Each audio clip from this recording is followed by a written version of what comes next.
I'll go ahead and do a brief introduction. I'm Lane Galata, one of the marketing team members here at Kelsey-Seybold. I'll be your moderator for today's event. And our guest speaker joining us today is Dr. Desiree Thomas. She's a neurologist at Kelsey-Seybold. Dr. Thomas works at a few of our Kelsey locations, so you may see her at main campus, Fort Bend, or Katy. But right now she's joining us virtually for this event. So Dr. Thomas, thank you so much for joining us and welcome. Thank you for having me. So do you want to give us a little bit about your background and your practice here at Kelsey before we jump right in? Sure. So I am a semi-native Houstonian. I grew up in the southwest side of Houston in Alief, and I went to Hastings. And then I went to UT, so I'm a Longhorn. I did my training at Baylor College of Medicine here in Houston, and then part of it at Emory in Atlanta. And I stayed on faculty over at Baylor for a little bit. And then my kids were actually coming to the pediatrician at Kelsey, and I asked if they were hiring. And it just turned out that one of the neurologists was leaving. So they said, sure, come on over. So then that's how I started working here. I've been here since 2006. So I've been here for quite a bit. I've seen it change a lot. But it's I enjoy working here.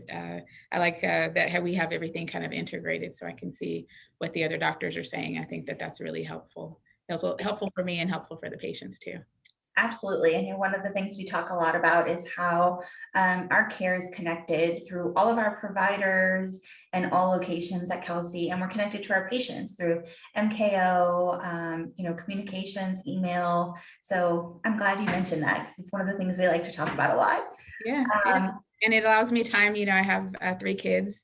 I have one Ciara, she's in college. Donovan, he's in high school, and then Darian is in elementary school. So they keep me busy. So I like, that I'm able to do some stuff from home. So if I need to get home in the evenings and do stuff with them, I can kind of do some of it from home. So that's nice too. Awesome. All right, guys, we're going to go ahead and jump right in. We highly encourage you to ask any and all questions that you have during our time with Dr. Thomas. We do have a hard stop at 12:30. So if there are any questions left unanswered, we will do our absolute best to get those answers to you via email. We will send a follow-up after this event to you that will have the event recording and any questions that are left unanswered.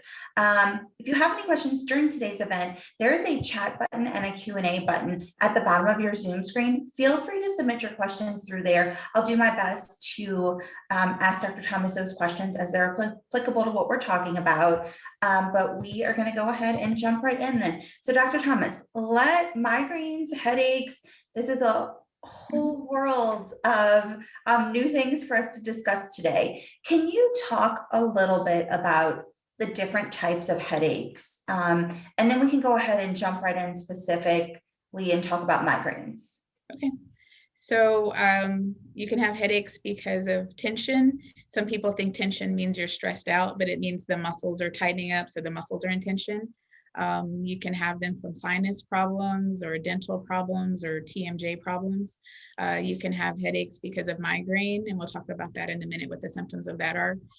There's something called cluster headaches. And then lastly, one of the big ones is brain tumor or stroke or bleeding or aneurysm. So a lot of people worry about those terrible things that I mentioned at the end, but 9 times out of 10, maybe even more, it's going to be one of those other types of what we call benign headaches that we can help you with. But most people that come to see me, they're like, oh, tell me I don't have a brain tumor. So patients who come in inquiring about headaches or having symptoms of headaches, is this pretty popular in your practice as a neurologist? Mm-hmm. Yeah, I see a lot of people with headaches. And so we just try to, you have to go case by case though. You can make blanket statements, but you just got to listen to the person's symptoms and try to figure out, what's going on with them. And then to make things more complicated, some people have more than one reason for headaches. And so then we have to address all those things too. So let's jump in and talk about migraines, since that's the focus of today's conversation. Okay. What is a migraine? So how do you clinically define a migraine? So migraines usually are on one or both sides of your head. They can be throbbing, and then there's symptoms that go with them. So just a terrible headache doesn't necessarily mean you're having a migraine. To have a migraine, you also have to have some other stuff. So light can bother you, sounds, smells, and then sometimes it can bother your stomach. So you might feel very nauseated or you might even vomit. And so you have to have all of those, some of those symptoms, and that's how we diagnose it as a migraine. Are migraines hereditary, or are there any other genetic factors that may play into someone having migraines? Mhm. So yes, they often run in families. So like in my family, I get them, my brother gets them, my cousin gets them. Lots of people in my family get them. It's not always the case. Sometimes we don't know our family histories very well. And so, but if you ask around, a lot of times you'll see that they run in families. So that's true. Yeah. Is there anything you can do to prevent a migraine, especially if you're genetically predisposed to them? So there's lots of, no one knows why people get migraines. So there's lots of triggers though. So for women, it's our hormones. So sometimes if there's some issues with our menstrual cycle, sometimes if you see your OB-GYN, they can help with that. Sometimes it's certain foods triggering you. It's not all food. So some people will get on these elimination diets and they'll cut out everything that caused anyone to have a migraine, but that's no fun.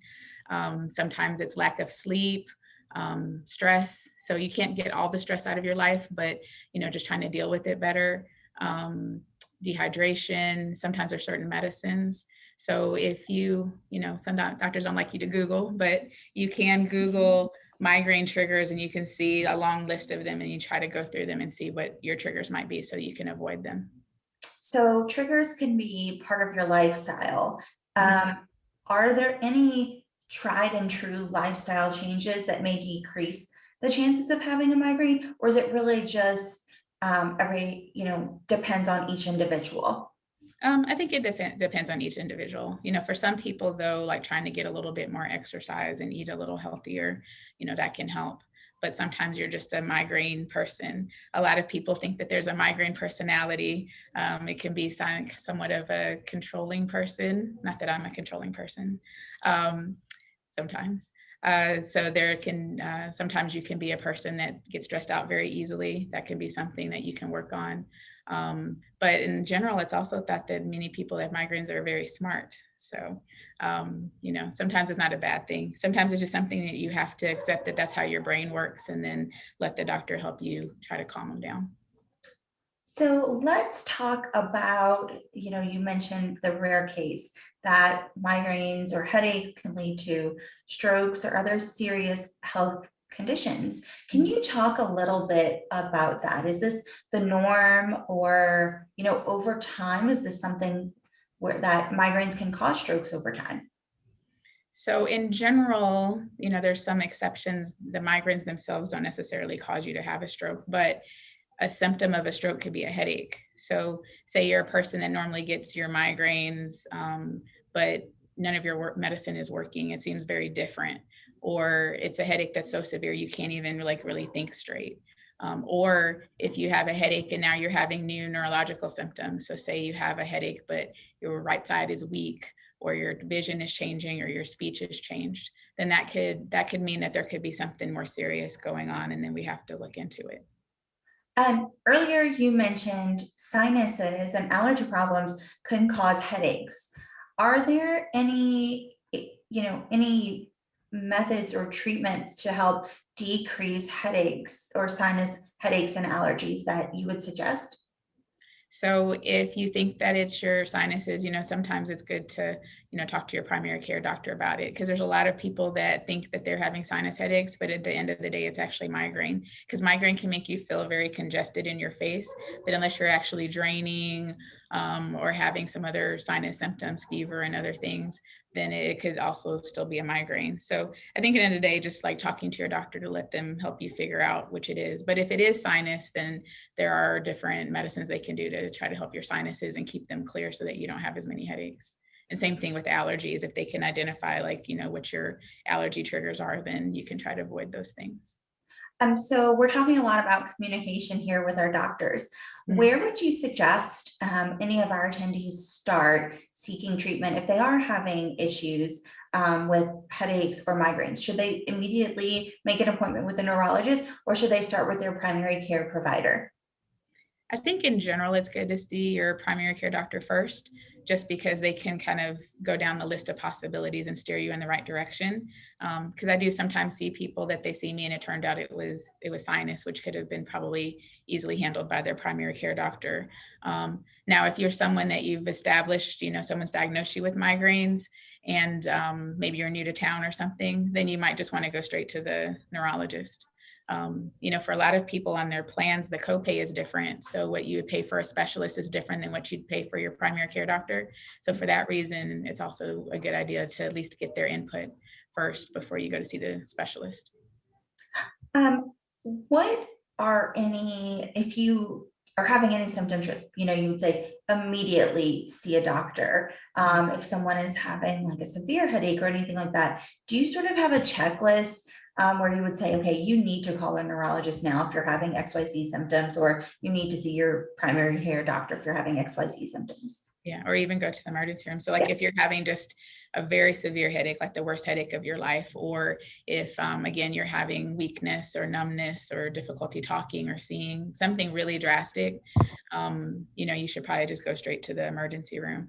If it's a little bit milder, you could always call. We have people that call all the time to get our advice because, people are nervous, especially now with COVID, going directly to the emergency room or to urgent care. So after hours, we haven't, you can call and someone can help triage you and help decide what to do. And then during the day, same thing. So I do get a lot of calls where people are just calling to say, hey, do I need to see you? Do I need to see my PCP? Do I need to go to the emergency room? And so we're always happy to try to help you decide what to do. But the worst thing to do is just to sit around and wait and see. It's better to, call and try to figure out what to do.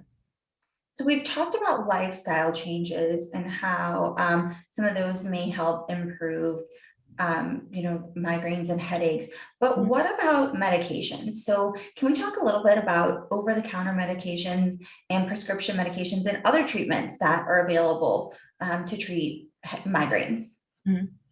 So there are over-the-counter medicines for migraines. So first, get diagnosed, figure out what you have, because otherwise you could be wasting your time taking a whole bunch of stuff and it's not the right thing for you. But there's over-the-counter stuff. So there's anti-inflammatories. So sometimes people will take BC powders or Goody powders. People take Advil, Motrin, Excedrin, those kind of things. Everyone's body is different. In general, the anti-inflammatories work better than just like plain Tylenol for headaches or migraines. And so you can try those things. There are some over-the-counter preventatives too. Like some people have found that magnesium or other herbal things can help. So sometimes those things can help. There's something called Mig Relief that they sell on Amazon, and it has some herbal things plus the magnesium all in one pill. And so sometimes that can be helpful. But you could give it probably a month. And then if that's not helping, then you probably want to go ahead and see your doctor. So let's talk a little bit. We talked about migraines being hereditary, but what about passing them to your children? Do you usually see children who have migraines or persistent headaches? So I mainly see adults. Sometimes I'll see a 16 or 17-year-old. But yes, kids can get migraines too. The main thing with kids, of course, it could be school stressing them out or, peer things like that. Their hormones, of course, when they start to be preteens or teens could be a trigger. And so, yes, they can get them too. We try to be more careful because some of the high power stuff that we would give to an adult, we worry about the side effects because their bodies are developing. So sometimes there's a little bit difference in how we treat them because of that. So most kids that have headaches, they'll see their pediatrician. And then if need be, then the pediatrician can send them to a pediatric neurologist. Perfect. So we've talked about lifestyle changes. We've talked about over-the-counter and prescription medications. What about, are there any sort of like shots or injections or anything to help hormones to help prevent headaches? So I have a question that came in about menopause and sort of your menstrual cycle and how migraines can persist during that time. So yeah, so one of the big triggers for migraines is your hormones. And that's why it's more common in women to get migraines than men, although men can get them as well. So when you're preteen or teen years, sometimes if your hormones are off, if you're having really heavy periods, sometimes your primary care doctor or OB-GYN can help. Sometimes they have to put you on birth control pills or other things to regulate your period. And then on the other end of the spectrum, as we get closer to menopause and our periods become more irregular or they change, then that could be another time. So seeing your OB-GYN, sometimes they can help with regulating your hormones. But sometimes, unfortunately, it's just periods of life that we have to go through. And if there can't be any regulation of your hormones, then we just have to treat the headaches themselves. So, Go ahead. I was going to say, I got carried away talking about over-the-counter stuff, but yes, there are some prescription migraine medicines.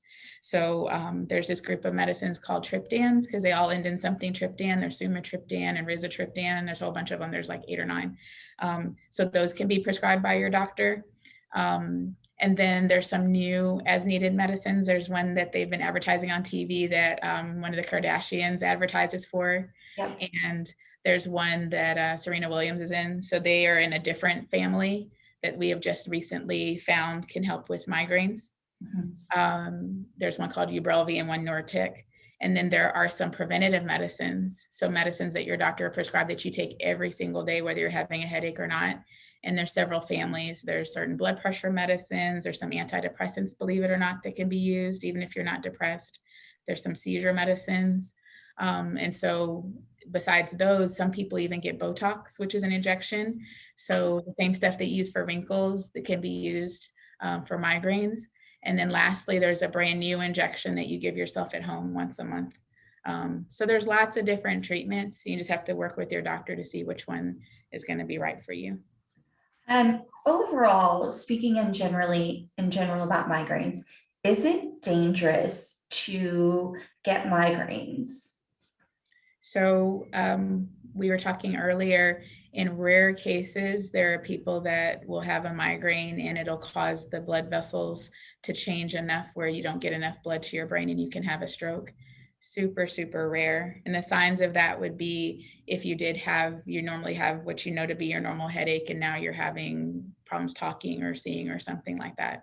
So it's very rare. But in general, a bad headache, even though it hurts really bad, isn't going to cause any long-term problems. But the thing that it does do is it interferes with your life. So maybe you're missing work or you're missing school or missing activities with your friends and family. So it's important to get them under control so that they don't get in the way of living your life. Let's pivot a little bit, and we had a question that came in from an attendee that asked if there's any correlation between GI issues and migraines.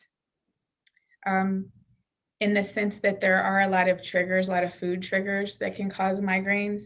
And then sometimes people will have other like inflammatory bowel diseases. There's Crohn's and ulcerative colitis. Sometimes those patients seem to have a higher correlation with having headaches too. And then the other way around is that sometimes people trying to help their headaches without going to a doctor will take a lot of anti-inflammatories, and that will cause problems with their stomach and could cause ulcers and other problems. And so now they have a GI problem. So it's like a chicken and the egg. Is their GI problem causing their headaches, or is the medicine they're trying to take for their headaches causing their GI problems? The other question that we have that came in was about vertigo. Is there any correlation between vertigo and migraines? So that's a good question. There is something called migrainous vertigo. And just like a migraine can make your eyes sensitive to light or make your stomach sensitive, it can make your inner ear sensitive. And so it can make you have feelings that you're spinning or just swaying. Again, I have migraine, so sometimes I could be walking and I feel like someone pushed me and I'm looking to see who it was. So yes, it can be hard to treat. Sometimes the same medicines that help with migraines will help with the vertigo, but sometimes then we have to use other medicines to calm down the vertigo part. So then we have a few other questions for you. I know we're getting close to the end of our time with you, but let's talk a little bit about stopping a migraine. So if a migraine starts at home, Are there anything you can do besides taking anti-inflammatories that may help, lessen the intensity of a migraine? So sometimes cold will help. So people will get an ice pack. Oftentimes the light bothers people with migraines. So kind of isolating yourself and getting into a dark room can help. Sometimes just distracting yourself. So trying to play some music or do something to relax yourself can help. Some people meditate or do yoga or some stretching. There's lots of things on the internet about pressure points. Like I saw something where they say if you push right here between your thumb and your first finger, that's a acupressure point. And if you squeeze really hard, I had one patient said that if she squeezed her head really hard, that would help. But I said, I don't know about that. So yeah, there's some things that you can do at home, but sometimes it's just, bad enough that you're going to have to get some professional help for them. What about the difference between using hot and cold to treat a migraine? Is there any difference or any benefit if some people say, oh, well, a hot shower feels better versus a cold compress? Yeah, I think you just have to find what works for you. In general, probably cold works better, unless maybe it's more of a tension headache and you're trying to release some of the muscles in the scalp, then heat could work. But a lot of people feel like heat is a trigger. So when they get overheated, that seems to cause them to have a migraine or a headache. So it's probably better to stay away from heat unless you just find that happened to work for you. What about seasons? Do you find that patients have migraines or more frequent migraines during certain seasons of the year? So if they seem to have like an allergic trigger to their headaches, so then they might have them more in the spring. And then some people are very sensitive to barometric pressure changes. That can be a trigger for migraines. So times of the year where it's cold in the morning and hot in the afternoon, or it's, raining off and on, that might be another time when I see more patients coming in. Perfect. So let's talk about a little bit about your clinical practice. So how do you diagnose someone with migraines?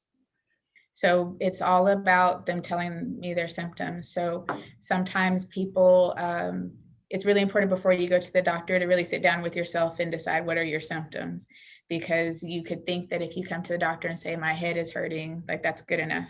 But we really need to know, does it bother your stomach when you're having it? Is the light bothering you? Sometimes when your head is killing you, you just don't think about those things. But really, in order for us to figure out what's going on with you, we need to know your symptoms. A lot of people, they just want a scan. They want an MRI or a CAT scan. But if you have an MRI, it doesn't spit out an answer that says migraine or tension or sinus. You have to know what the symptoms are before you have that. Most people that have an image, like whether a CAT scan or MRI, it's not going to show anything. So without the symptoms, then we can give you the wrong medicine and you're wasting your time and your money and you're hurting during that period of time. So the best thing to do is really, before you go to your doctor's visit, and that's for anything, really make sure that you know, like, what are your symptoms so that the doctor can help figure out what's going on. This is a great question that came in. Is there any link between migraines and aneurysms? So again, a lot of people, if their head is really killing them, they assume they have an aneurysm. An aneurysm is a weak spot in an artery. And as it grows, it can get so big that it leaks and bleeds. So if it bleeds, then that blood irritating the brain is what causes the headache. So a migraine doesn't cause an aneurysm, but an aneurysm, if it leaks, can cause a headache. So again, most people with a really bad headache, it's not going to be because of an aneurysm. So then people say, well, how would I know if I have an aneurysm? Usually they sit there and don't do anything until they leak. So the signs of it leaking would be a severe headache. It can cause neck stiffness, but usually the headache that it produces is just an unbearable headache. It's not anything that, you could take Motrin for. Most people that have survived having an aneurysm will tell us that they felt that there was something wrong. They knew it was serious. Just like when someone's having a heart attack, they can tell there's something. So if that's the case, then you should go to the emergency room and get evaluated. What about persistent headaches? So if you're having a persistent headache with the same signs and or symptoms, same time of day, is that something that is sort of normal, abnormal? Do you have any red flags about that? So there's one type of headache called cluster headache that seems to, they call it cluster because it clusters. It can be clustering at the same time of year, the same time of day. Usually it'll cause pain in the eye, or it makes your eye kind of teary, or your nose run a little bit. Those are some of the symptoms of it. Other than that, sometimes people will have a headache every morning at 9, and I say, well, what are you doing at 9? They're commuting to work. Or at 9 is when they're getting into the office and people are coming at them from different directions, or they're having them in the evening because that's when everyone's like, what's for dinner? Yeah. So sometimes the time of day, you have to think about not so much the time of day, but what's happening at that time of day, because that could be what's triggering you. At that point, is it also something you should be speaking to your physician about, or, just taking over-the-counter medicine if that helps? I mean, if it's very mild and over-the-counter medicine works, then that's fine. But sometimes it's still good to talk to your doctor about it so that you just make sure that your diagnosis is right. I have people that come to see me and they're like, oh, I think that stress is causing my headache. And after I evaluate them, I'm like, no, I think there's something more serious going on. And then the opposite, I have people that just, are sure they have a brain tumor. And then I have to say, well, you've named 15 things that sound very stressful, so I think it's stress. So it can go either way. So again, just good to talk to your doctor about it, make sure. So you mentioned earlier meditation. We've talked about lifestyle changes. Do you have any suggestions for resources where people can, look online besides just Googling and going to a website that is going to have, not reputable medical information? Do you have any websites that you would suggest for reading if people have any further questions about migraines? So there's the American Headache Society. They have a lot of good information about all types of headaches, not just migraines. So that's a good resource. There's Mayo Clinic, MAYO clinic.com. I think that they have a lot of good resources there. WebMD, a lot of times, I don't mind WebMD, but sometimes just a straight Google search is going to bring up so many possibilities that it ends up scaring people. So something more targeted where they can list the symptoms out a little bit better is good. Yeah. So we mentioned earlier blood pressure. We have a question that came in. What is the relation between your blood pressure and headaches? Can high blood pressure or low blood pressure cause a headache? Yes. So both of them can, too high or too low, but usually it's extremely high. So, I mean, people that have a blood pressure of maybe like 210 over 100 and something, or a low blood pressure of 70 over something, just a little bit elevated blood pressure oftentimes isn't the source of your headaches, but it is an easy scapegoat. And there are some medicines that we use that treat blood pressure that also treat migraines. So sometimes even if you're not quite sure if the blood pressure is causing it, then we'll treat it and see if the headaches go away. But then if they don't, then we'll look into other things. Also, when you're hurting, it makes your blood pressure go up. So again, that can be difficult. So if you go to see your primary care doctor and your head is really hurting and they take your blood pressure and it's up, unless they also take your blood pressure when you're not hurting, you have to be careful not to mistake the blood pressure as the problem as more than the symptom. Perfect. Well, we have 2 minutes left. We have 2 more questions that came in. So we're going to go ahead and tackle those and then we'll wrap up our conversation. Okay. One of the last questions that came in is about sinus and migraines again. So do you have any suggestions for differentiating between a sinus headache and a migraine? So sinus is often like around your eyes or your cheeks. There can be drainage, a lot of stuffiness and congestion, sometimes fever. Those are the main symptoms. And so if you just have pressure, but then you have pressure and the light's bothering you or sounds are bothering you or you're feeling nauseated, then that's more likely to be a migraine. So if it's just the pressure and drainage, probably sinus, pressure plus some other migraine symptoms, probably a migraine. Perfect. And then one last question is there any correlation between migraines or headaches and fever? So can a migraine cause a fever and can fevers cause migraines? So sometimes people with a migraine, they might have a very low grade fever. It just kind of makes your body feel hot and you can have a little bit of low grade fever, but a But a high fever, then we would worry about another cause, such as you could have meningitis or some type of infection. Or you could have, if you have a fever and a headache, it could be a sinus infection but some type of infection. So if you're having fever with the headache, that's a red flag that there might be something going on. So you want to make sure your doctor looks into that.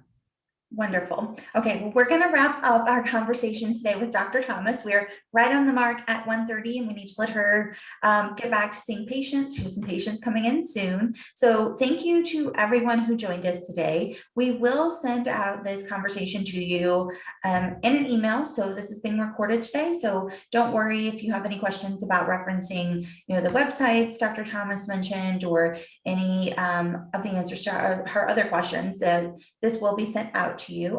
Dr. Thomas, thank you again so much for joining us today. And we hope that we'll be able to work with you again in the future. And to the rest of you, if this is your first time joining us for a CareConnect Convo, thank you again. We're so happy you took 30 minutes out of your day to spend time with us learning about migraines. We do host CareConnect Convos twice a month. So if you'd like to learn about our upcoming events, you can go to Kelsey-Seybold.com. On our homepage on the top right, there is an About tab, and then you can drop down and click on events. All of our upcoming events are listed there. Our May events, as well as the subjects, will be released shortly, so be on the lookout for that. And if you have any other questions, or you think you need to book an appointment with your primary care physician or a specialist at Kelsey-Seybold, please feel free to call our appointment and contact center. We have a 24/7 appointment line, and the telephone number for that line is 713-442-0000. You can also book some appointments online or through your My Kelsey app as well. So again, thank you, Dr. Thomas. Thank you, everyone who joined us. We hope everyone has a wonderful afternoon.